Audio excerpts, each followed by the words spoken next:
Welcome back to the Fabulous Four podcast. This podcast is going to cover Marvin Hagler and Tommy, or Thomas, however you prefer, the Hitman Hearns. Alongside, as always, is Duan. And before we get into it, Duan, this is probably, it's arguable that this is one of the top three, or maybe the most well remembered of the top three fights in the Fabulous Four. We have the No Mas fight. And you could even put the first Leonard and Duran fight. So maybe there's four that are arguably the most well remembered.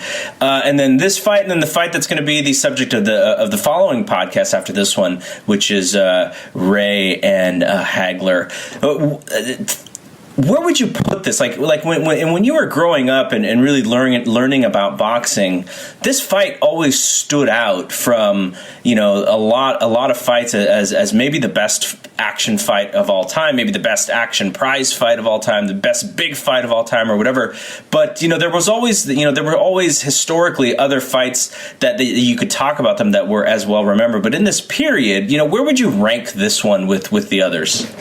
You know what, GG? I think this part of our show is almost like the double main event of the Fabulous Four podcast, this and the fight that follows it. I think they're probably the two best remembered within boxing. We talked about it last time. It's the right fight at the right time. Tommy was just coming off absolutely walloping Duran. He looked unstoppable. Marvin's, the established name in the division. He's chasing Carlos Monson's record. He looks just so difficult to beat. And, you had two of the toughest guys out there, both still relatively at the top of their game. And, as you said, you have people say things like, oh, this is the greatest short fight of all time, or maybe the greatest first round ever. It's 15 rounds packed into 3, or maybe just even that it's the greatest fight of all time, full stop. I don't think any of that's an exaggeration. If I was asked to give somebody one fight to watch to make them a boxing fan, I think almost every time I'd go with this one, because as well as just being so exciting, it's fought at such a high level and such a high intensity. You don't always get that in the big dream matches. A lot of time the best fights don't come into most high-profile matchups, and even when they do, like those super fights, when they do deliver, it's rarely in this type of way. Usually it's kind of a little more tentative. When there's big hype to a fight, you usually see some nervous energy that has to be worked out. You rarely see it just being flat-out drama from first bell to last. This is just 8 minutes of edge-of-your-seat drama, and I think it will always be remembered as one of the great, as the great quick fight in boxing. And we're going to get into that. We'll talk about that, I'm sure, all in good time. But before we get into that, we had to talk about 1982, when they were first meant to square off against one another. Yeah, and the story, and it's very similar to when we talked about Leonard and Hearns, where there was talk about doing that fight a couple of years earlier, and the business decision was no, we need to wait. Like the money the money is not there for that fight yet, and we need to wait and let that build. And that's very similar here, because in 1982 they were trying to get this fight done, and for whatever reason, it was very close, but for whatever reason, it didn't happen. And there are a couple of different theories out there. Tommy's pinky, I guess he broke his pinky or something like that, so he was hurt. But the story that I think most people today give a little bit more credence to was just that HBO and the people who were promoting the fight, they just couldn't come to an agreement on the money. And Marvin Hagler, his entire career is defined as him not getting the respect and the then monetary value of his worth, and I'm sure that played a bit of it in back then in 82.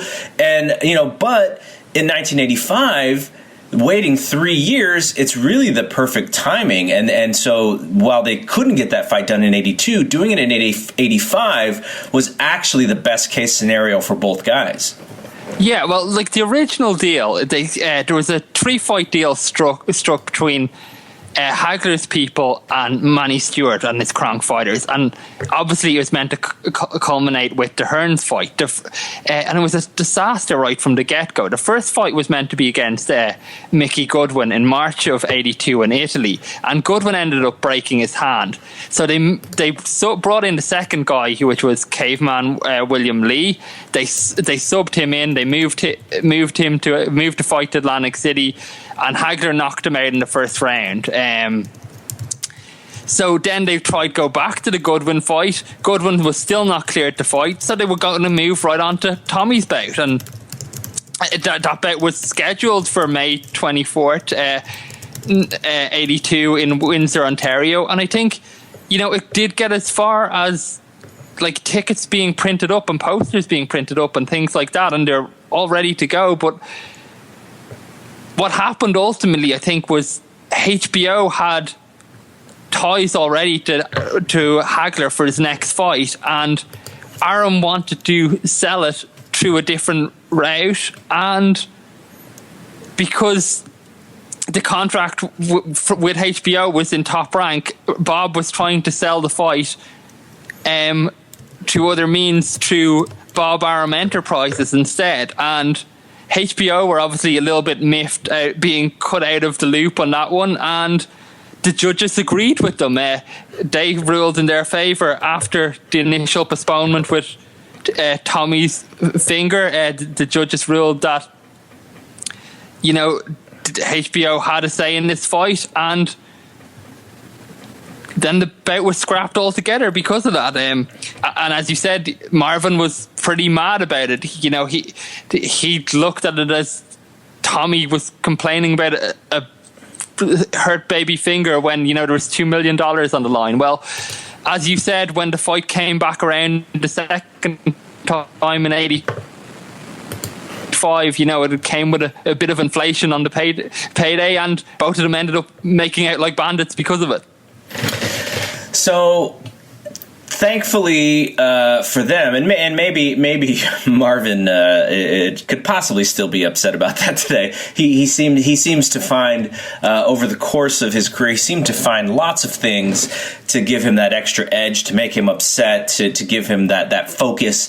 But so we get to 1985, and the game's changed a little bit. So Hagler, who has historically looked for the respect, he's chased Ray, and Ray, didn't bite, and even went out so far as to embarrass him a little bit before he retired.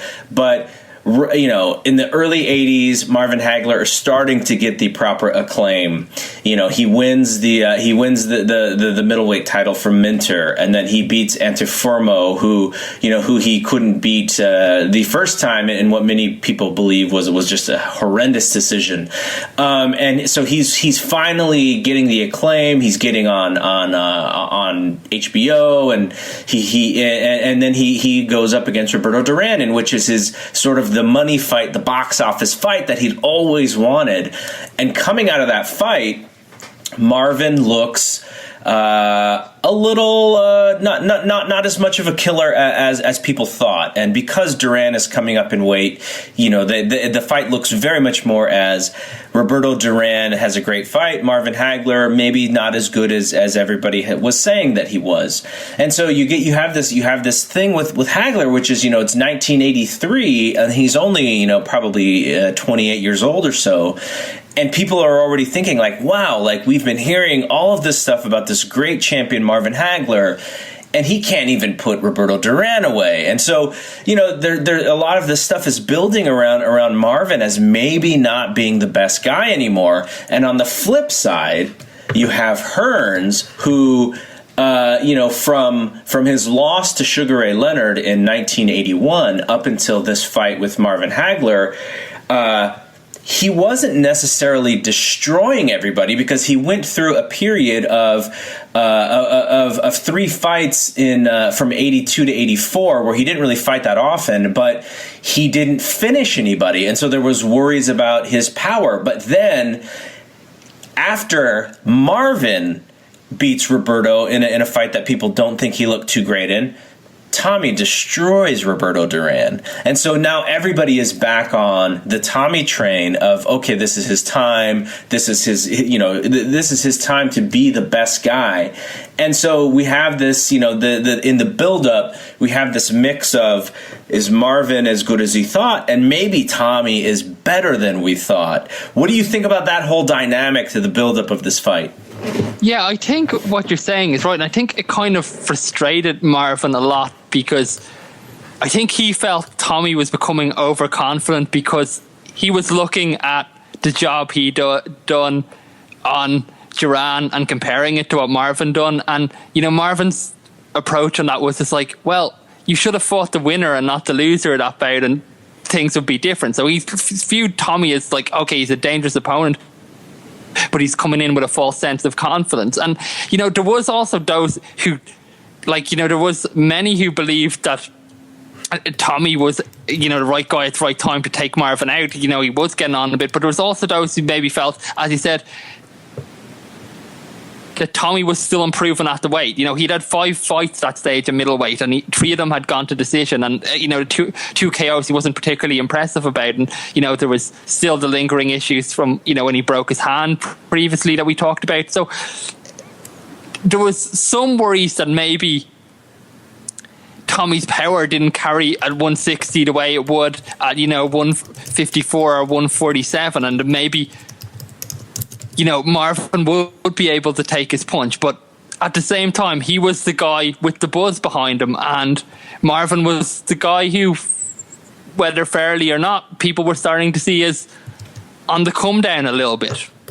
So talk about the media tour, which 22 cities.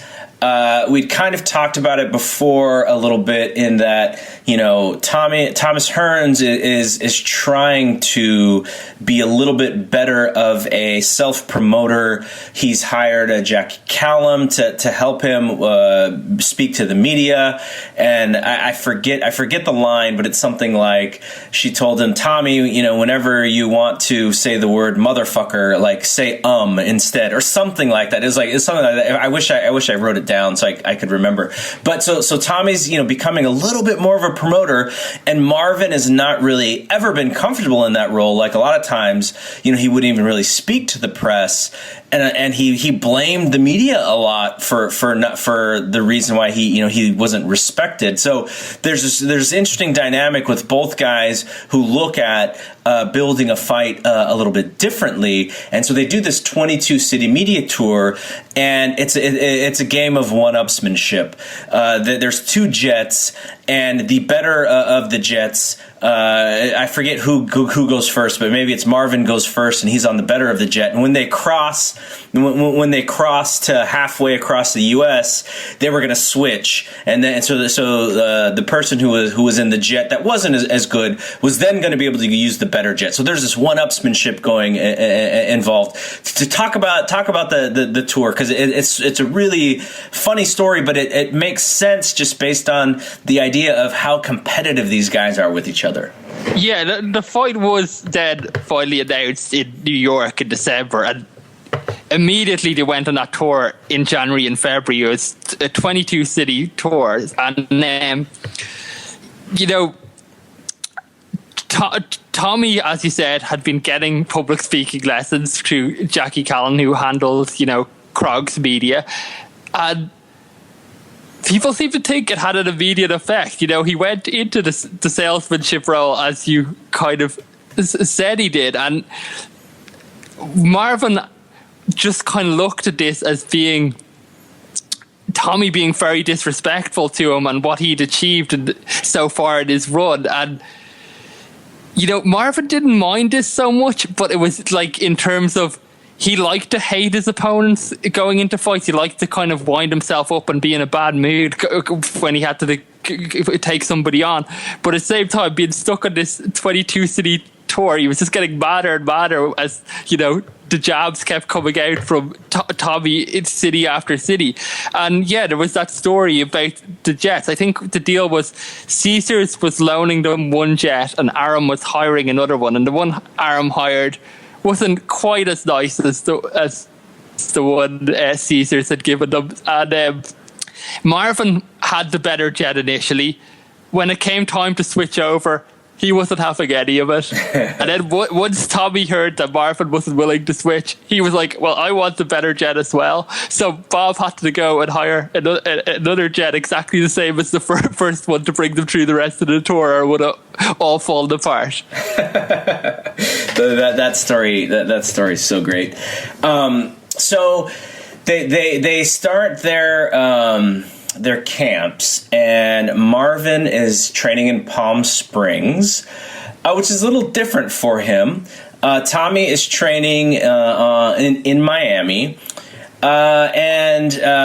Hagler is bringing in tall boxers with good reach to try and help him. And he actually has Boogaloo Watts, who's the first person to actually defeat Marvin and had become a loyal member of his camp and helps him spar. So that's kind of a cool little story there that you don't really hear about, in boxing, but bringing someone in who had actually beat you and you're sort of helping them, in a way. And there's a funny story in Palm Springs because Hagler is on a pretty strict diet, lots of chicken, lots of fish. But they also, for this specific fight, and I don't know if it was just for this fight or maybe this was how all of Marvin's camps went, but they went heavy on the vitamin C for this camp, for this fight. And so in Palm Springs, Marvin and the Petronelli brothers are just walking around, and Marvin notices an orange tree. And so he decides to climb up the tree and grab a few oranges because he's on this vitamin C kick. And all of a sudden, somebody comes by saying, Marvin, what are you doing up there? And it's Bob Hope. It was Bob Hope's property that Marvin was scaling a tree to grab some oranges. And then I think Hope invited him to his home or whatever to chat. So I always thought that was a funny one too, because, what are the odds that, you have this guy who's about to make, upwards of $5 million in a fight, scaling a rich person's tree to grab a few oranges. Oh, that's another brilliant story. But yeah, Marvin, as you said, he did make a little bit of a change to his camp because he came into camp actually with a bad cold, and Petronelli convinced him to go straight out to California. So he'd have the comforts of the hotel as he healed up and was able to recover better. Because usually he would rather start his training camp in Provincetown before moving a week or two before the fight closer to the venue. And as you said, yeah, he brought in Boogaloo Watts and Jerry Holly, kind of tall, rangy guys who could replicate Hearns. But on the flip side, Tommy actually had a bit of difficulty with sparring partners. We talked about last time the great camp Tommy had for the Duran fight, where he had all those great Kronk fighters and the soon-to-be Olympians coming in and sparring with him. Well, this time, there wasn't really any southpaws available. I think Kronk had 30 pro fighters or something at that time, and the only one there that was a southpaw or could fight southpaw was Milton McCrory. He was a switch hitter, and they had to hire in 3 southpaws. I think Cecil Pettigrew, Brian Mueller, and Charles Henderson to take Tommy through that camp. But this is kind of pretty significant because Tommy had only actually had one southpaw opponent as a pro. I think a Thai fighter he'd fought a little bit earlier on. He definitely fought a good number of southpaws as an amateur, but it was something that he had to get used to again. And not only that, with Hagler's ability as somebody who was naturally right-handed, he had to be prepared for the switch. So he had to be ready he had to get a crash course in fighting southpaws, but he also had to couldn't neglect the right-handed fighter either. Yeah, and in this fight, Marvin, while he does switch back to right-handed, he is fighting a lot of it with the left hand, and that's part of the problem in preparing for someone who can fight with both hands. And have you ever heard Marvin explain why he was so good at fighting with both hands? I remember reading something. He was just like, I don't know, I've just always been able to do it. Like, it wasn't any approach, or it wasn't any sort of strategy. It was just like, oh yeah, I could always do it, so we just did it. Yeah, I think like he just naturally, when he started, but as a lot of people do, put their power hand to the front, which is kind of the thing that feels natural to do. And, he fought that way and he was effective that way. And they tried training it out of him a little bit. And, by doing that, he just kind of became ambidextrous. Yeah, that's a pretty interesting thing for someone who was such a magnificent fighter, being able to fight with both hands like that. So, like I mentioned in the build-up, there was a lot of, Hagler being too old, Hearns being like the up-and-comer. I saw Hagler being described as tentative, and I think that probably goes back to the Duran fight. Looking back, we see the Duran fight. There's the fight with Juan Roldan, where Hagler actually goes down in the first round, and he's always said that it was a slip. And it didn't look like it was a big punch, but it wasn't. It didn't also seem like it was a place where Hagler would slip. He wasn't actually really doing anything except for blocking the punch or whatever. And then he had the fight, his second fight with Mustafa Hamsho, which featured some nasty headbutts by Hamsho. Have you watched that fight back? Yeah, I did. It is quite a rough fight, and Marvin is at home in it. Like, he does get hit a little bit more, and he does get roughed up a little bit more. But I don't think there was ever any doubt of who the superior fighter was or what way it was going. I think it was just kind of Hamsho's approach made things hard or rough on Marvin, as I think they would have with anybody.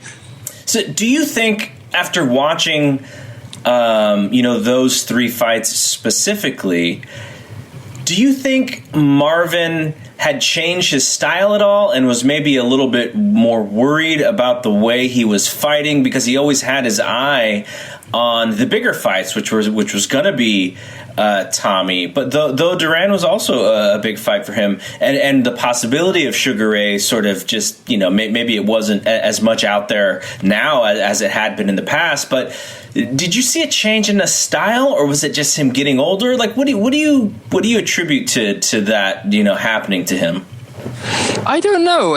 It's very hard to say. Like, I'd never really thought about that before, but I don't think there was. I certainly don't think there was anything massively altered in what he did. I think, in the Duran fight, there was possibly some kind of, I don't know if it was nervousness or, just kind of excited energy because it was such a big fight for him. I think, maybe he was a little bit more reserved or contained than he would be normally, but less willing to take risks perhaps. But in the two fights that followed, I think he just had an awkward time with those opponents. I don't think he looked bad. I don't think he looked particularly different. I think they were just guys that gave him difficulties for whatever reason.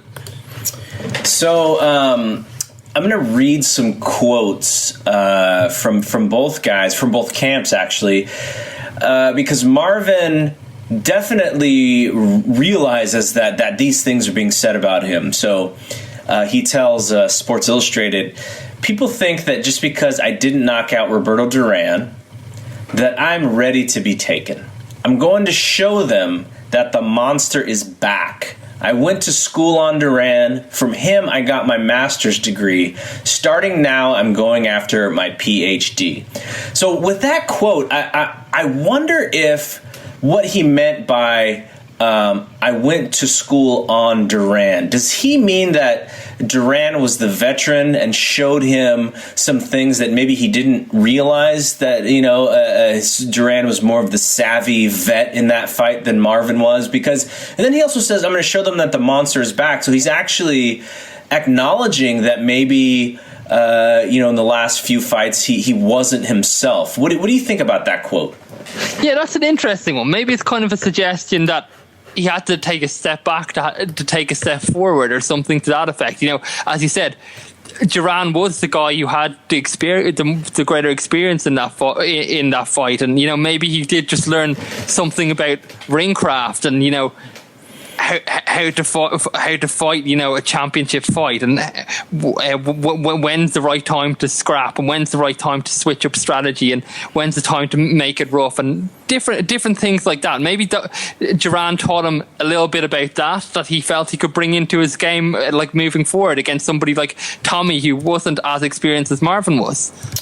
And so Tommy then says, after the Ham Show fight, Marvin didn't show me anything new. I can beat him any way he wants to fight. There was nothing for me to be concerned about other than Marvin winning the fight. He made me very happy. So Tommy is basically saying, I mean, that's sort of a stock comment from Tommy Hearns, but he really feels like this is his time, because this quote kind of comes back to bite him in the butt, because by saying I can beat him any way that he wants, because Marvin is really the one who is pacing this fight when we actually get to covering the fight, and it makes Tommy very uncomfortable, and it takes Tommy out of his game and his strategy. So he's actually incorrect about this. But as we said, you had sort of mentioned, is Tommy starting to believe the hype? Or is he just building up a fight? Yeah, and I think another thing, like in the build-up, when Tommy was asked whether he was going to be the boxer or the puncher in the fight, he said, I'll always be the boxer, but if I land clean on Marvin, I'm going for the KO. I can take him out. And you just wonder about things like that as well, because was it almost inevitable what was going to happen? Because Marvin was just so tough, and when you think back on it, you think, who was the guy who would be able to take that big punch? Would it be Hagler or would it be Hearns? You would always kind of see Hagler as the more durable. I think Marvin said something about like, Tommy's been stopped before. He knows he can be stopped. No, like, I've been hurt, but I've never been stopped. And nobody's been able to do that to me. So I don't. He doesn't know he can finish me, and I know I can finish him. So maybe that was kind of a big part of the psychology going into that. Maybe Marvin just had that little bit of extra belief in him that I know I can knock out Tommy Hearns if I land with my best shot, and I can take his best shot. Emmanuel Stewart mentioned, sort of what we're talking about, which is the narrative that Marvin, wasn't himself. He says, anyone with any speed will now give Marvin trouble. Marvin doesn't respond to punches as fast.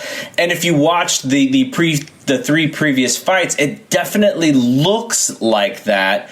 But, it could have been simply the guys that he was fighting, and he wasn't able to do the things that he had done in the past.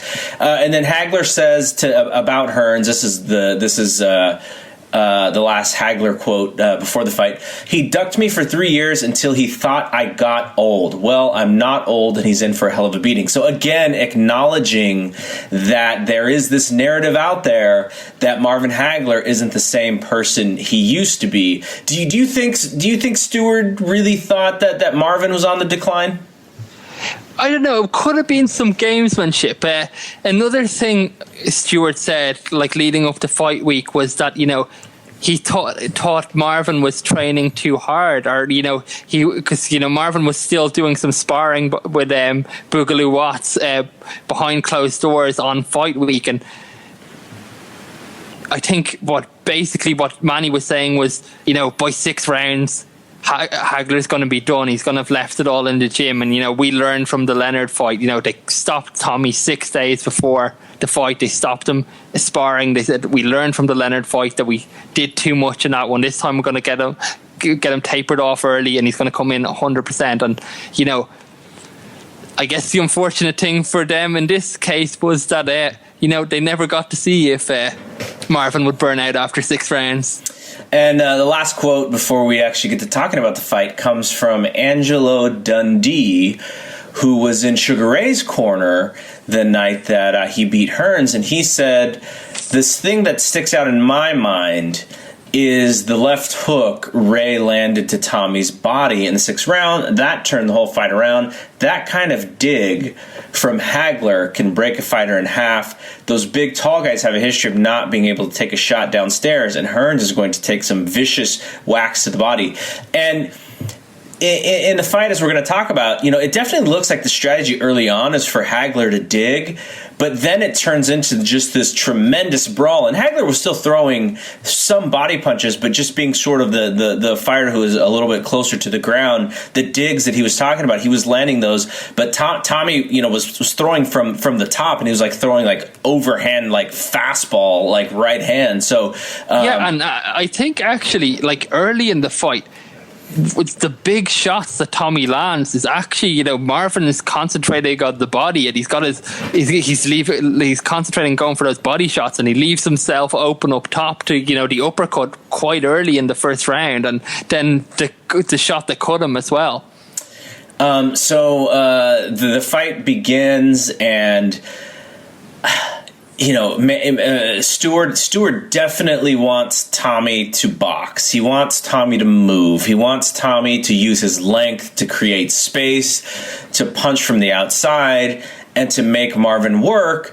But Marvin doesn't allow him to do so. And what's interesting about this is I think we all sort of agree that, Tommy really takes pride in his ability to box. He said he will always be the boxer, but he just had so much power from where he was bringing it, that the long range that we talked about, that was like the range of a heavyweight. And Marvin is able to close the distance so well, and it just from just about the bell, it becomes this big war of big punches. Like there's not a lot of combinations. It's just more so just throwing power punches and doubling on the power shots. Marvin obviously wants it to happen this way. Do you think Tommy gets caught up in the moment, or does he's just not able to keep Marvin off of him, so he has to go with what his instinct is, which is to throw the right hand on top of the right hand on top of the right hand? Yeah, like a lot of people have speculated over the years that the way Hagler came out, you can see he's very warmed up, that he was planning a fast start. Like the guy you've been talking about, the early knockout in the lead up, was actually Hearns. He was saying he was going to take Hagler out in 3 rounds, but it was Hagler who came out like swinging straight away. He came out just from first bell, ran straight to centre ring, and threw this just absolutely massive looping right hand where he missed by a mile with, but it just kind of set the tone of what was gonna follow it. And from there, I think Tommy just had no real choice other than to answer it. Hagler just was waiting forward, and he cracked him with that big uppercut, as I said, right early in the first round, and rocked Marvin's head back. And Marvin looked genuinely stunned at that. But Marvin has himself said since that he wanted to take those big shots because he wanted to show Tommy that he wasn't going to be put down by whatever he could, and he would be able to come through it. And that's what he did. As the round wore on, he gradually kind of took over it, and there was another big right hand that landed that opened that gruesome wound on Hagler's face. But by the end of the round 1, he looked like he'd been in an absolute war, like just a war of all wars. But it was one he was starting to win. He backed Tommy up into the corner, and he was unloading with shots in that last minute. I think he really took over the fight, and you could see that Tommy was in deep. And that's a 10-9 Hagler, right? Yes. So originally, before the fight, it had started to become a little bit more. Hagler was starting to bleed a lot more in his recent fights. A lot, the last fight before this one, was partially because of a headbutt, but it's still the scar tissue above his eyes is starting to become a problem, and immediately that's the problem for him. But thankfully, it wasn't really messing with his vision. But he does also have a small cut underneath his eye. So while he's walking through these big shots, they are still wearing on him, and there becomes a worry of, okay, now we have to think about what happens if blood becomes an issue. So that's what's going on in his corner. And then in Hearns' corner, it's Manny Stewart going like, dude, like, you need to use your jab. You need to stick and move. Like, this is like Duke talking to Apollo after the first Rocky fight. He's like, stick and move, stick and move. And so, both corners have a worry, though, I'm sure Stewart knew that, okay, this is actually not the fight that we want, and this is not the fight how we can actually win this thing. So he's hoping desperately that Tommy can sort of figure things out in this second round to bring it back to Tommy's style of fight. And so the second round happens, and it's very much the same as the first round. These guys are just cracking, and what's actually interesting about this whole thing is that, if you're in Marvin's side, you have to think like, oh, like we have an opportunity to put this guy out now.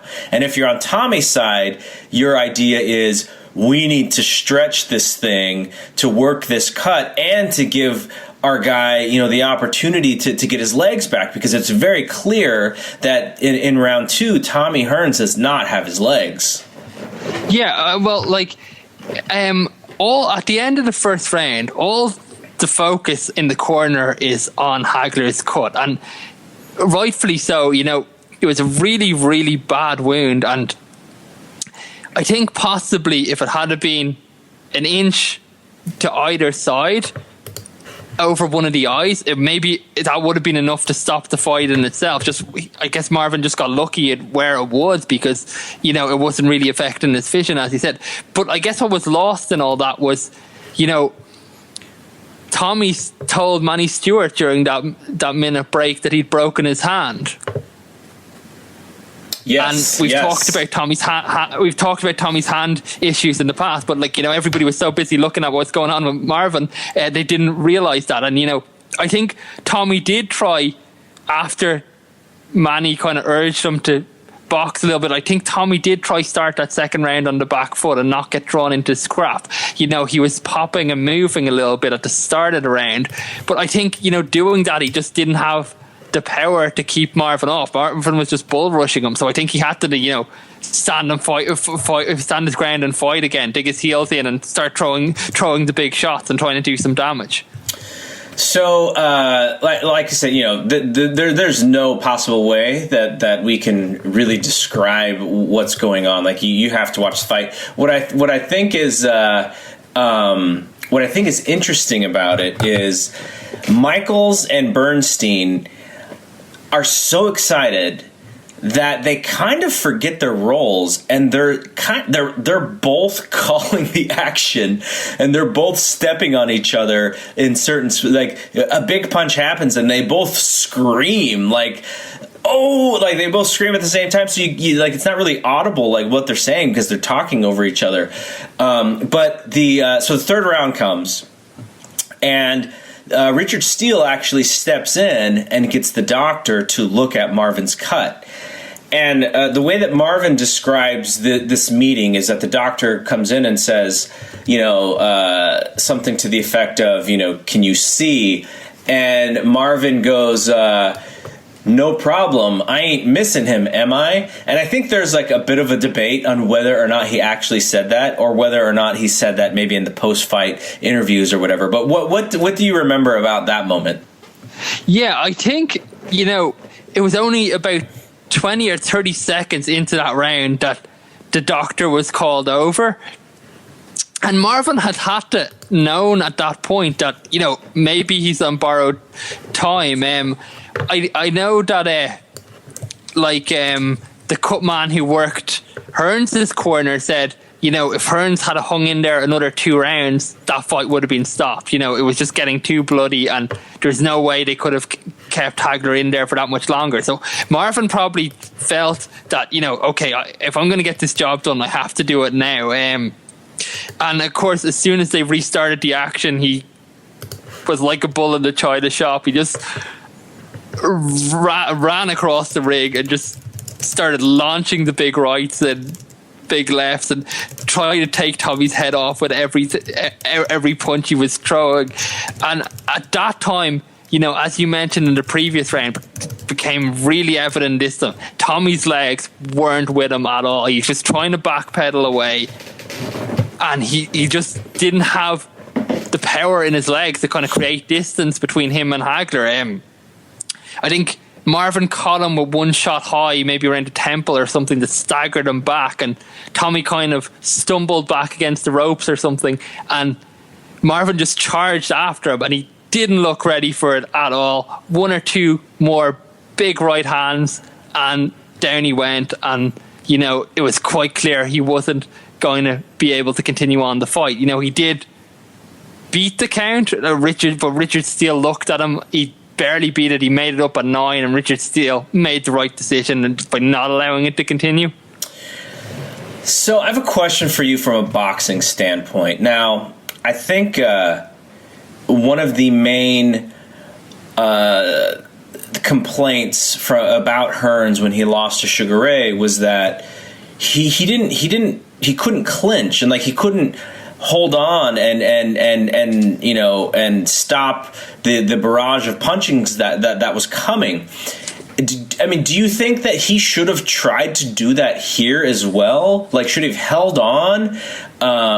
Hagler was walking through the shot, so I imagine that was just sort of oh man, this guy just keeps coming. But could he have held on? Could he have tried to clinch and get the referee to separate, to give himself some more time, to give himself a little bit more breathing room?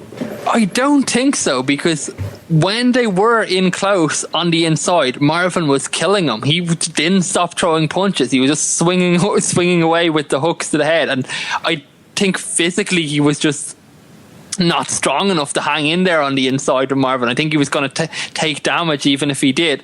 And Richard Steele was separating them very quickly when they did get tied up. So I think the game plan obviously was that he had to get his legs back and start moving and create distance between them. But he just didn't have it in him to create that space. I think one of when Manny was shouting at him to box and move, one of the other members of his corner was yeah, well, that's great, but you can't really box and move when you're fighting a swarm of bees, which is a great quote. There's just nothing you could do with the way Hagler was on him.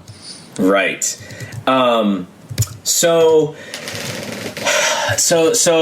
like you said, Hearns is wobbled back. He gets hit with a shot, and he loses his equilibrium, and he's trying to pretend, in Tommy Hearns style, that he's not really hurt, but you could tell he's really hurt because he kind of gallops backwards.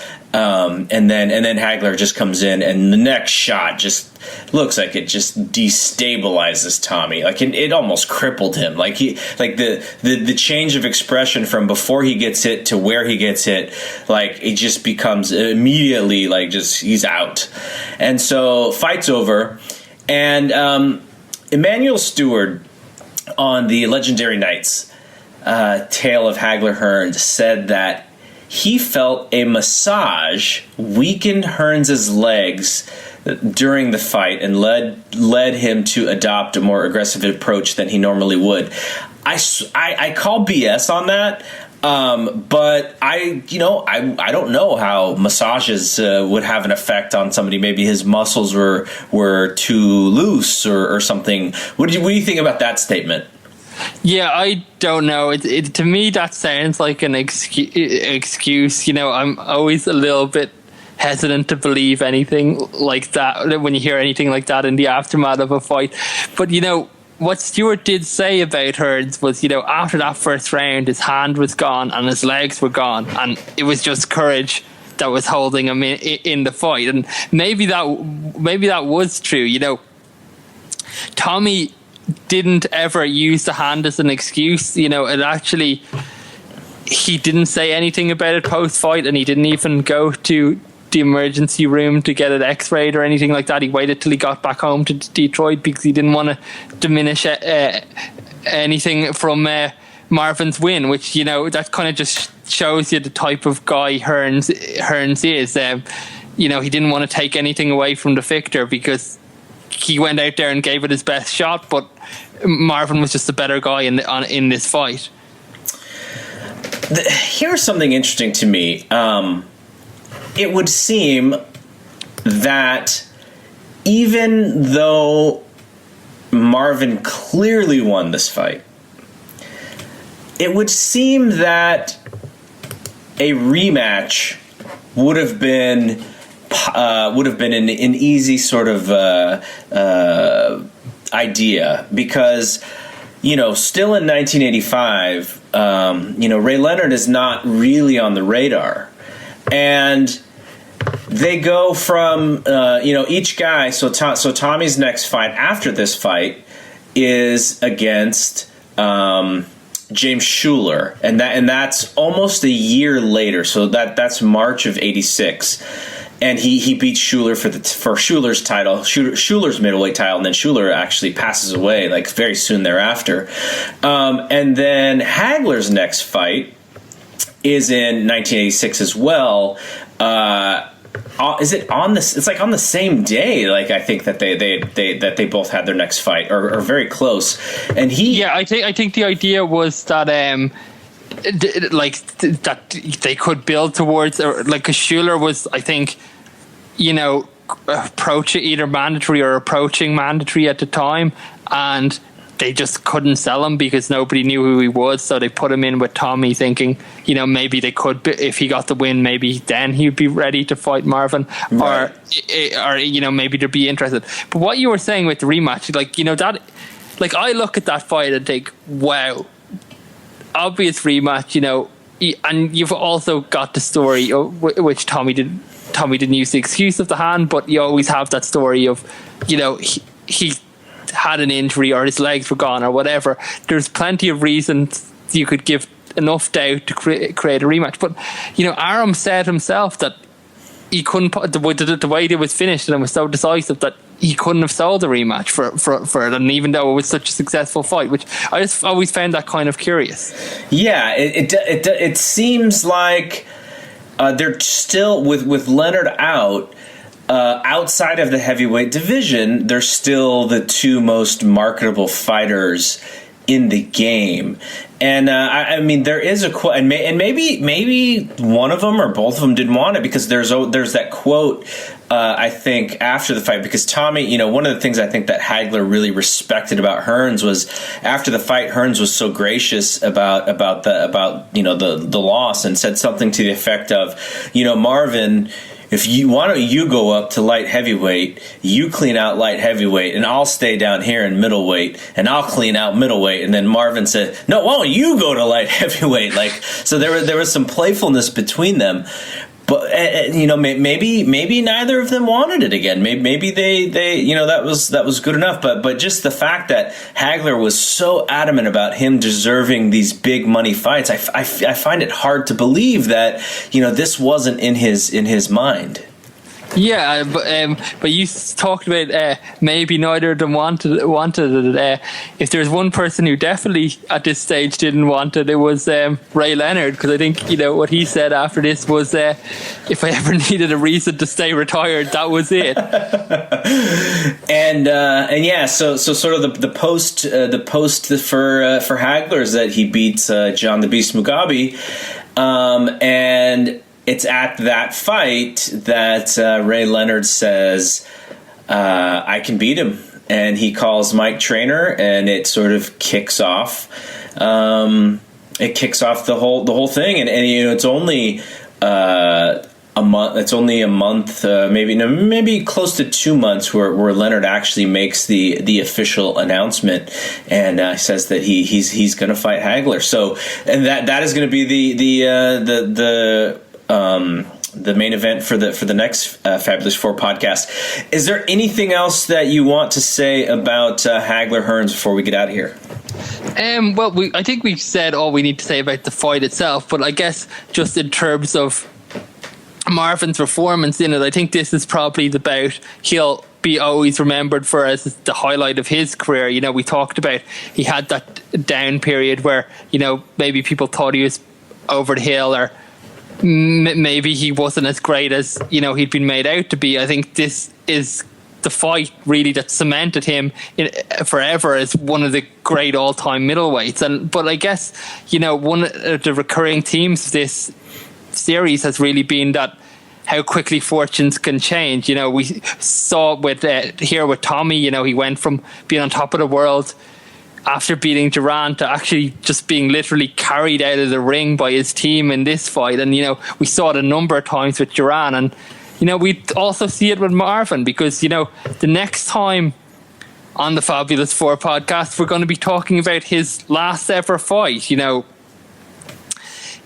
the fight with Mugabe, as you mentioned, but then it was time to welcome back into the fold after 3 years out, Sugar Ray Leonard. And, we're back at Caesars again, 6th of April 1987, and this is maybe the most discussed fight in boxing history in terms of the judging decision. So people still talk about that one today. Did Marvin deserve to win? Did Ray deserve to win?